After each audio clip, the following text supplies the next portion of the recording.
Alright team, so after shooting the last couple of days worth of videos about being confident and wanting versus needing, I realized I didn't leave much detail and content on how to get to that level. So if you're new to the channel, one thing you can do is just pause this video and go back and watch the entire progression of what's been going on for the last, 4 weeks. I don't even know what today is, but right now that's not important. Or I can just give you a brief summary. So, just under a month ago, I started to realize that my wife was being very distant, and by very distant, I mean like she would stop saying "I love you," and stuff like that. You know what I mean? And what that did was it made me start to question things and I guess externalize the stuff that I've been holding inside for a very long time. Now, the fact of the matter is I've known for a while that the relationship wasn't where it needed to be, and I haven't really been able to admit that until pretty recently. It's just one of those things where I knew it wasn't where it was going to be, but for some reason in the back of my head I wasn't willing to try anything, because with that trial comes the possibility of rejection, and the fact that I didn't want to hear that rejection, I wasn't willing to try. And I know that sounds silly, I know that sounds stupid, but you gotta admit, every single one of you guys has done it too. So, like I said, just under a month ago, I finally brought it up, and it was a very hard time for me, and I'm not going to go into detail. Me and my wife were splitting up, but because I still have a love for her and a respect for her, I don't want to let anyone think that she's a bad person, because she's a great person. So for the last 2, 3, 4 weeks, all of the emotions that I've been feeling for 30 years, the stuff that I've been holding on to and not expressing for a very long time, thinking that that's what men did, I kept it inside. So when me and my wife, or soon-to-be ex-wife, started going through, well, she's been going through it for a while. She's been feeling this way for a while. I just found out, and shame on me. But when I found out that the relationship was over, every single one of those repressed feelings and emotions just spilled out. And it's because she's feeling emotionally unfulfilled. So in my brain, I'm going to spill all of those emotions out. Don't do that. All right, so here's the thing. In my journey, in my path to become an emotionally masculine man, where I started talking about emotions and telling people how I feel, especially my wife or soon-to-be ex-wife or ex-wife, whatever, I didn't practice the masculinity part. So now that we've had that 4-minute, talk on how to get to the point that I'm at right now, because you're not going to be able to do it without confidence. You're not going to be able to do it without the want, the desire versus the need. So I've been soul searching. Who was I before her? Who was I before then? Was that the person I want to be? Am I the person that I've been for the last 3 or 4 weeks? And the answer to every single one of those questions is, I was somebody who was a dirtbag before. I didn't want to be that guy. The person I've been for the last couple of years, I didn't like that guy either. And definitely the person I've been for the last 3 or 4 weeks, I hate that guy. So I need everyone here to understand that the way you're going to be able to maintain emotional masculinity is to know the things that make you happy. So one of my biggest downfalls was I was always I guess, searching for validation. I needed to be a people pleaser with every relationship I'd been in. And if you're that same person, then definitely you'll relate. If you're not that person, and it turns out you're the type of person who never wants to please people, not because you're a bad person, but because, for whatever reason, then that's something you need to work on too. So I started thinking to myself, it's like, why are you always trying to please people around you?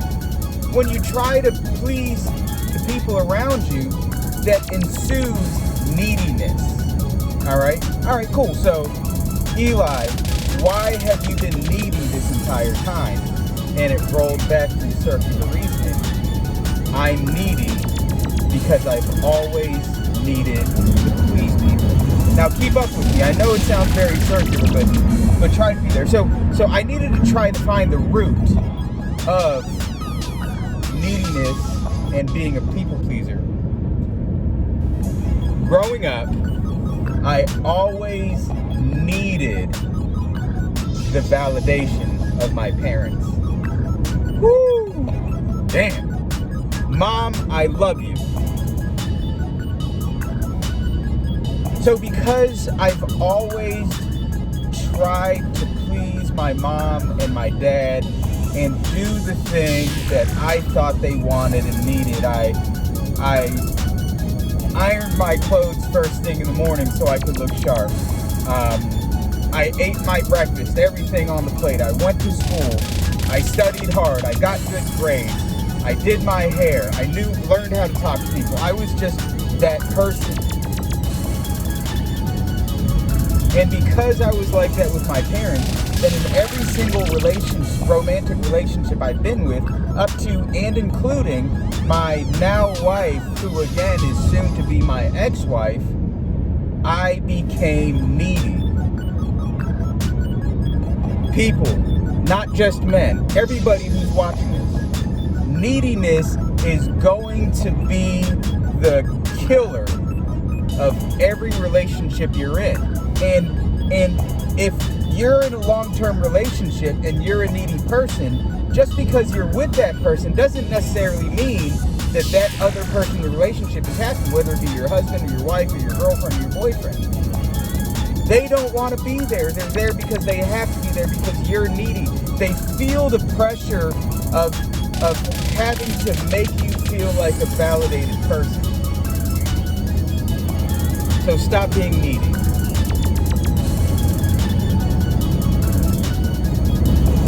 So that was actually pretty cool. My phone rang while I was done with step one of whatever it is that I'm talking about, regaining confidence or gaining confidence. We'll go with that. So step two, right? You have to remove every preconceived notion you have of what good looks like and what happy looks like. So I don't like saying open up your heart, because even though it's a really nice thing to say, we're men, we can be emotional, but we're not going to say stuff like open up. You know what? Screw it. Open up your heart. Don't only let in the people or the things, and I'm not just talking about exclusively, in dating and relationships and marriage and conservation, all that other stuff. I'm talking about everything. The stuff that you've always blocked out is things that you either wouldn't enjoy or things that wouldn't make you happy. Like, let's say you've grown up your entire life hating guns. All right, just drop that guard. Find out what it is that you hate and just shoot. And you never know, you might learn to love and respect it, but you might hate it. You can't be scared to open up your heart to new things. Well, let's roll it back to relationships. Let's say you have that preconceived notion that somebody taller than you can't make you happy, or somebody shorter than you can't make you happy. Or back to non-relationship type stuff. Let's say you didn't think reading was cool, so you never bought a book. Go to the bookstore. Let's say you never, let's say you're a book person and you don't like romance novels, you like fantasy. Grab a romance novel.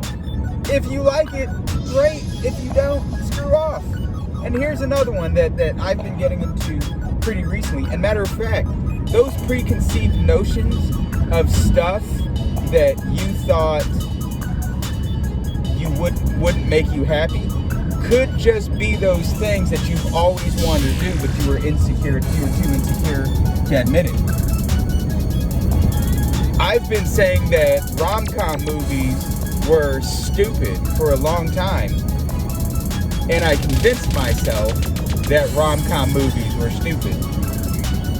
Turns out I like listening to Disney Channel Disney music on Pandora. But you have to open up your heart, and what that's going to do is when you open up your heart to allow things in, you'll start to notice that when you're talking to people facing them with your heart. Your shoulder is square with the person you're talking to. You're starting to gain, or if you had it before and lost it, regain that confidence level that you had before. Confidence is super important. It's what's going to get people to the next level. And a lot of people that I've been speaking to lately, in the last few days, that have noticed that my confidence levels are back to where they used to be, they're always asking me, it's like, how did you were confident before, it went away pretty quickly, it went away fast, and now it's back. You must be like just a really strong extrovert. Here's the thing, guys. Extroversion, introversion, it has nothing to do with confidence levels. I am an introvert. I would much rather spend my time at home watching TV with my wife instead of going to a party. Or if I go out, I only want to go out with very close friends. So again, confidence has nothing to do with being an introvert or an extrovert. Open up your heart. Get rid of those preconceived notions of what would make you happy and what would make you upset. Wow, that's actually pretty impressive. As soon as I got done with step number 2, my phone rang. Someone completely different. Alright, so number 3. So confidence doesn't mean anything if you're exuding that confidence around nobody. Listen, so let's say you're out in public, you're at work, you're walking around the mall, you're at a coffee shop, you're doing whatever. You have to be approachable. Don't sit so uptight and aggressive where people don't want to come talk to you. Your confidence levels are going to be they're going to be pointless. Be approachable. Be relaxed. Sit there. Have your arm up on the chair next. Do something. Be somebody that people actually want to talk to. One of the biggest misconceptions people have about being masculine is that masculinity dictates that you have to look scary. Like, I'm gonna be honest with you. You can ask my wife if she ever gets on the channel, which she probably never will. Hopefully she and I one day can move past all the stuff that's been going on and become really good friends. Maybe you'll be able to meet her one day. But I mean, I have apparently a very scary and intimidating RBF. If you don't know what RBF is, I'm not going to say it out loud. This is YouTube. I don't want to get kicked off. Just Google it. Whatever. Which, by the way, saying Google it is rude and makes you unapproachable, which completely goes against what we're talking about right now. But be approachable, you know what I mean? Smile more. Don't furrow your eyebrows up when people are, trying to approach you. Put out that energy that every person naturally has. And if you don't believe that people have energy that they can emit to attract people, you're wrong. Just be that guy. Have that thing. People should want to come to you and just be there. Be approachable. Walk around. Have that pep when you walk. Have that swagger. Chest out. What is it? Shoulders up, chest out. Something. I don't know. Just I can't describe it. Wow. All right. Number 4.